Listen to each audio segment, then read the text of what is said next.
Friends, welcome back to my channel. എല്ലാവർക്കും നമസ്കാരം. കഴിഞ്ഞ ക്ലാസ്സിൽ നമ്മൾ കൗണ്ട് ആൻഡ് അൺകൗണ്ട് ഡൗൺസാണ് പഠിച്ചത്. അപ്പോൾ ഈ ക്ലാസ്സിൽ നമുക്ക് ഇംഗ്ലീഷ് കഴിഞ്ഞാൽ പിന്നെ അക്കൗണ്ടൻസി നോക്കാം. അക്കൗണ്ടൻസിയിൽ നമുക്ക് ഡിപ്രീസിയേഷൻ നോക്കാം. അപ്പോൾ നമുക്ക് ക്ലാസ്സിലേക്ക് കിടക്കാം.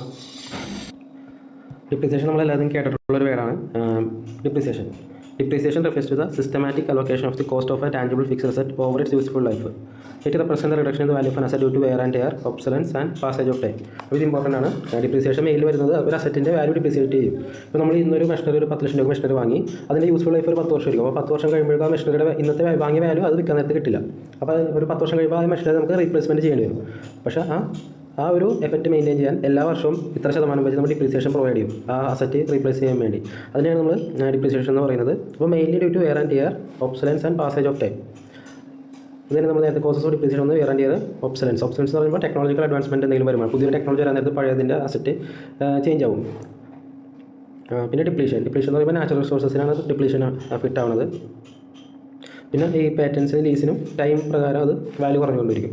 പിന്നെ ഡിപ്രീസിയേഷൻ്റെ നീഡ് എന്തൊക്കെയാണെന്ന് വെച്ചിട്ടുണ്ടെങ്കിൽ profit and loss, correct true profit and loss കിട്ടാൻ, പിന്നെ കറക്റ്റ് ഫിനാൻഷ്യൽ പൊസിഷൻ അറിയാൻ, പിന്നെ റീപ്ലേസ്മെൻറ്റ് അസറ്റ് റീപ്ലേസ്മെൻറ്റ് സമയത്ത് നമുക്ക് ഫണ്ട് അറേഞ്ച് ചെയ്യാൻ, പിന്നെ നമ്മുടെ legal tax compliance accounting principles എല്ലാം ഫോളോ ചെയ്യാൻ വേണ്ടിയാണ് ഡിപ്രീസിയേഷൻ മെയിൻലി ഫോളോ ചെയ്യുന്നത്.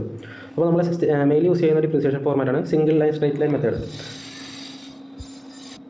സ്ട്രൈറ്റ് ലൈൻ മെത്തേഡ് കാൽക്കുലേറ്റ് ചെയ്യുന്ന ഡിപ്രീസിയേഷൻ കാൽക്കുലേറ്റ് ചെയ്യുന്നത് cost of the asset minus scrap value by useful life. Scrap value എന്ന് വെച്ചിട്ടുണ്ടെങ്കിൽ നമ്മളിപ്പോൾ ഇയർ എൻഡിൽ ആ മെഷീനറി വിറ്റ് ആ മെഷീനറിൻ്റെ വാല്യൂ ആണ് സ്ക്രാപ്പ് വാല്യൂ എന്ന് പറയുന്നത്. അപ്പോൾ ഇതാണ് ഇതിൻ്റെ ഫോർമുല. ഇത് ബേസിക് ഫോർമുലയാണ്. Cost of asset minus scrap value by useful life. അങ്ങനെയാണ് ഡിപ്രീസിയേഷൻ പെർ ഇയർ കണ്ടെത്തുന്നത്.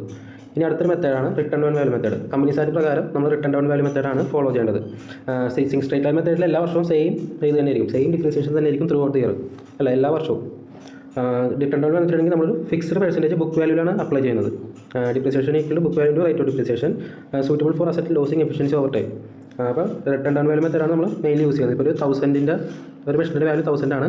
അപ്പോൾ 10% ഡിപ്രീസിയേഷൻ ആണെങ്കിൽ അതിൻ്റെ 1000ൻ്റെ 10%, അപ്പോൾ 100.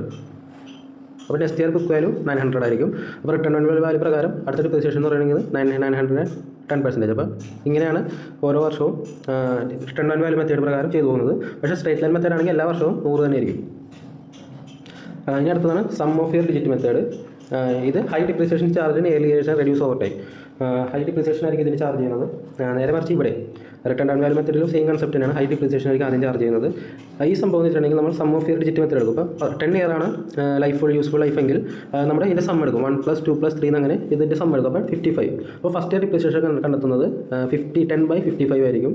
സെക്കൻഡ് ഇയർ എന്ന് പറയുമ്പോൾ 9/55, തേർഡ് ഇയർ എന്ന് പറയുമ്പോൾ 8/55. ഇതുപോലെയാണ് ചെയ്തു പോകുന്നത്. സം ഓഫ് ഇയർ ഡിജിറ്റ് മെത്തേഡിൽ ചെയ്തു പോകുന്നത്. ഇതങ്ങനെ ആരും മെയിൻലി യൂസ് ചെയ്യുന്ന സംഭവമല്ല. ഇനി അടുത്ത കേസ് നോക്കുകയാണെങ്കിൽ ഇനി അടുത്ത മെത്തേഡാണ് ആനിറ്റി മെത്തേഡ്. ആനിറ്റി മെത്തേഡ് എന്ന് പറഞ്ഞിട്ടുണ്ടെങ്കിൽ calculate based on annuity table considering the interest factor.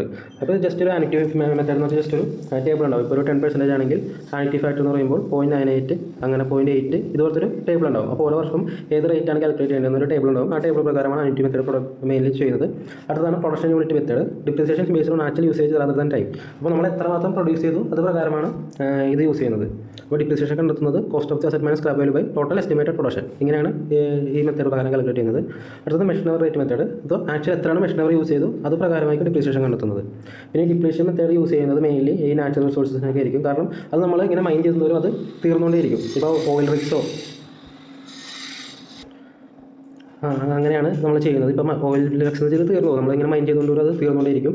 അപ്പോൾ ആ ഒരു മെത്തേഡ് യൂസ് ചെയ്താൽ ഡിപ്രീഷൻ മെത്തേഡ് മെയിൻലി നാച്ചുറൽ റിസോഴ്സസിലാണ് യൂസ് ചെയ്യുന്നത്. ഇതിൻ്റെ അക്കൗണ്ടിംഗ് ട്രീറ്റ്മെൻറ്റ് വരുന്നത് ഡിപ്രീസിയേഷൻ നമ്മൾ എക്സ്പെൻസ് ആയിട്ട് ട്രീറ്റ് ചെയ്തിട്ട് പ്രോഫിറ്റ് ആൻഡ് ലോസ് അക്കൗണ്ട് ചെയ്യും. എന്നിട്ട് ബാലൻസ് ഷീറ്റിൽ ഇത് നമ്മൾ അസറ്റിൽ നിന്ന് റെഡ്യൂസ് ചെയ്ത് കാണിക്കും. ഇതിൻ്റെ നമ്മളിപ്പോൾ ഒരു അസറ്റ് ഡിപ്രീസിയേഷൻ ചെയ്ത അസറ്റ് വിൽക്കാൻ നേരത്ത് നമ്മുടെ റിട്ടേൺ ഡൗൺ വാല്യൂനേക്കാൾ എബോയാണ് സെയിൽ വാല്യൂ എങ്കിൽ അത് പ്രോഫിറ്റ് ആണ് ട്രീറ്റ് ചെയ്യും. ലോസ് നേരെ മറിച്ച് നേരെ താഴെയാണെങ്കിൽ അത് ലോസ് ആയിട്ട് ട്രീറ്റ് ചെയ്യും. എന്നിട്ട് അത് പ്രോഫിറ്റ് ആൻഡ് ലോസ് അക്കൗണ്ടിലേക്ക് ട്രാൻസ്ഫർ ചെയ്യും. കമ്പനീസ് ആയിട്ട് പ്രകാരം രണ്ട് മെത്തേഡ് ഫോളോ ചെയ്യാം. SLM return down value method follow ചെയ്യാം. പക്ഷേ ഇൻകം ടാക്സ് പ്രകാരം നമ്മൾ WDV മെത്തേഡ് മാത്രമേ അക്സെപ്റ്റ് ചെയ്യുള്ളൂ. പിന്നെ അമോർട്ടൈസേഷൻ എന്ന് പറഞ്ഞിട്ടുണ്ടെങ്കിൽ നമ്മൾ ഇൻറ്റാഞ്ചിബിൾ അസറ്റ് ഉണ്ടാവുമല്ലോ, നമ്മൾ ഈ പേറ്റൻറ്റ് കോപ്പിറൈറ്റ് അതുപോലത്തെ അസറ്റിൻ്റെ ഡിപ്രീസിയേഷൻ പറയുന്ന പേരാണ് അമോർട്ടൈസേഷൻ. നമ്മൾ ഇൻറ്റാഞ്ചിബിൾ അസറ്റിൻ്റെ ഡിപ്രീസിയേഷൻ പറയുന്ന പേരാണ് അമോർട്ടൈസേഷൻ. അപ്പോൾ ഇത്തരം കാര്യങ്ങളാണ് ഡിപ്രീസിയേഷനിൽ മെയിനായിട്ട് നോക്കേണ്ടത്. അപ്പോൾ ഇതിൻ്റെ MCQ പ്രൊവൈഡ് ചെയ്തിട്ടുണ്ട്. അപ്പോൾ ഇതിൻ്റെ സ്ക്രീൻഷോട്ട് എടുത്തിട്ട് ഓരോന്നും ചെയ്ത് നോക്കുക. ഇങ്ങനെ മാക്സിമം ക്വസ്റ്റ്യൻസ് ചെയ്യാൻ നേരത്ത് ഒരു ഏകദേശം ഒരു ഐഡിയ കിട്ടും.